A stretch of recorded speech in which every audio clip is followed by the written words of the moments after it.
Hey guys, and welcome to Funky Toy Trunk.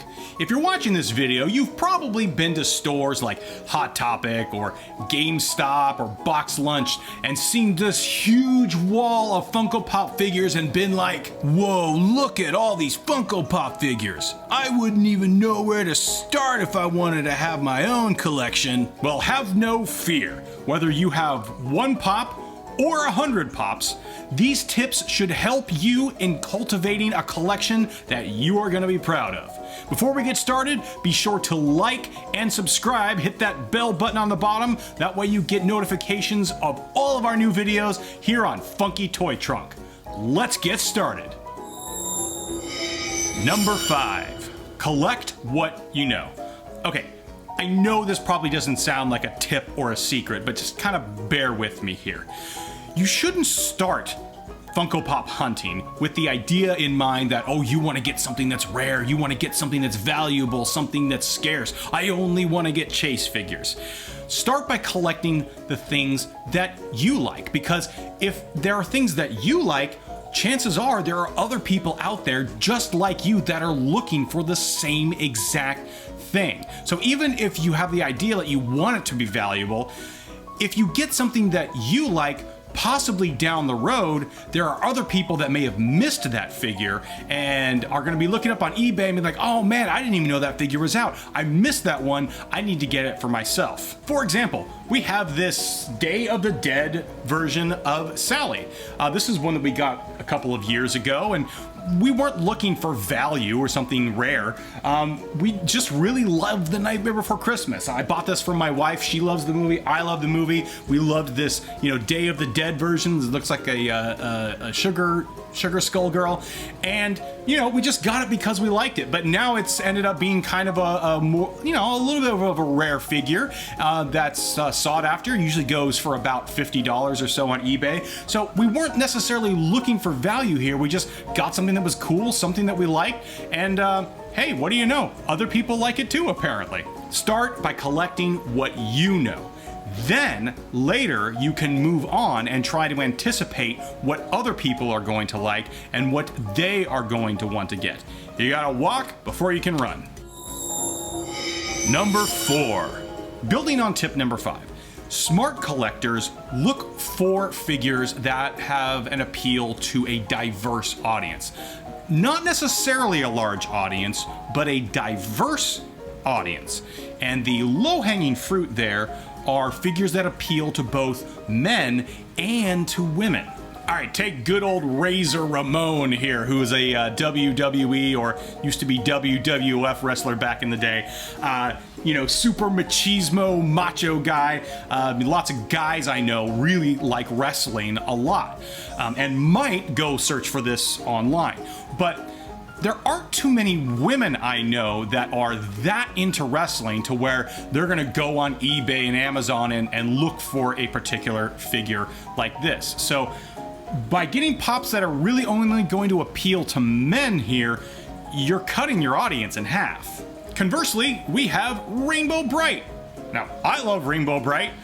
We all love Rainbow Brite in the Funky Toy Trunk family, but this is, likely going to be a pop that is going to appeal to a lot of women, a lot of girls, a lot of women who were young girls in the 80s. So again, are some guys gonna like this? Sure, but are they gonna be searching for this really hardcore on eBay and willing to pay money for it? Probably not. So okay, where's the sweet spot? Here's an example. Doctor Who. This is a series that has a lot of fans that are both men and women. We got the 11th Doctor over here and one of his more famous companions, Amy Pond. So collecting these figures, they might not be terribly valuable like today, like they might not be worth, $50 today, but eventually, someday in the future, some fan is going to realize that they forgot to get these, and you're doubling the size of your audience by collecting pops from a series that appeals to both men and women. Number 3. follow the daily news. Okay, we're starting to get a little bit serious here. Now, what really separates the pros from the amateurs are the pop collectors that know what is coming out next.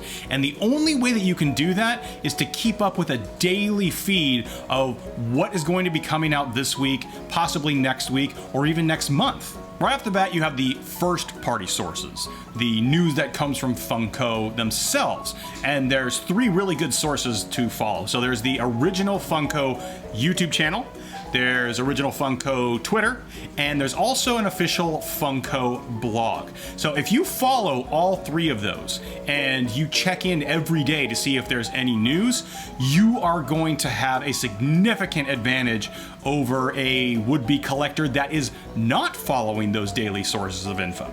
If you want to get even more serious about it, there are third-party sources of information. For example, I follow a YouTube channel called Franklin FM McInnes. I'll link it down in the description, and he does a weekly show where he talks about the news that's coming out from Funko, and he puts everything together in one nice package. You can also follow the subreddit, the Funko subreddit. You can go out and find official forums, and what's great about kind of more of those third-party type sources is that you also get a lot of rumors, a lot of rumor and conjecture, and a lot of times those rumors do in fact turn out to be true. So if you really, the official sources aren't enough, there are plenty of third parties out there where you can get even more information about what is coming out next. Number 2, the early bird gets the worm. One of the realities of collecting Funko Pop is that most of the time, official release dates are not announced by Funko or by the retailers themselves. Now, they'll usually have a window. They'll say like something is coming, or maybe it's coming next week, but very rarely do they say something like, oh, this Funko is coming out on July 14th. So you have to check back in with those retailers quite often and early. So this means that you just have to pound the pavement. I've gone to the mall a lot. Wednesdays and Thursdays usually tend to be the days that have been recommended to me to show up there early to get exclusives for the boutique shops or chase figures. Those aren't the only days. There was one time when I saw the metal Jack figures at Hot Topic go on the shelf on a Saturday. So even on the weekends, they're putting out new ones. So regardless of which day you go, get there right when they open, and that's really the only way you're going to get what you really want.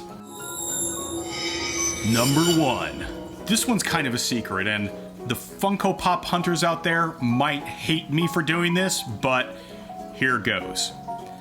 Get to know the people who work at the stores that sell the pops that you want. I really just cannot stress this enough. You have to go and talk to the people who work at the shops. Ask them, when are things coming in? When do you think things are coming in? What are the best days that you recommend that I come in and check for things? If you get to know them, especially on a first name basis, if you become acquaintances or even friends, maybe they'll even hold characters for you if they are able to. Like if you know something's coming out that week and you ask them and you say, hey, how's it going, Mark?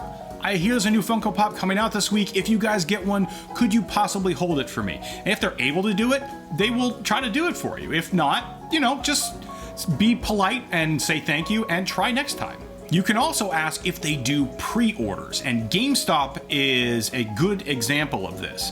I found out a little bit late, unfortunately, that you could do pre-orders for Funko Pops at GameStop. So I went in asking about Ant-Man and the Wasp figures, both of which have Chase variants, and they told me that you can actually do a pre-order. Now, if you pre-order the figure, you get first choice if there is a Chase that comes into that box. So as soon as you know when a character has been announced, you can go to the store, ask them, say, hey, do you do pre-orders? Can I pre-order this? Can I save it? Do not, under any circumstance, go into any store with that antiquated, the customer is always right attitude. That is not going to get you anywhere. Even if you don't get what you want, be polite, because possibly the next time you come in, they'll remember you didn't get what you wanted last time, and they might try to help you out. you need to prove that you are somebody that is worth the associates or the manager's time to help out. A little grace and civility goes a long way.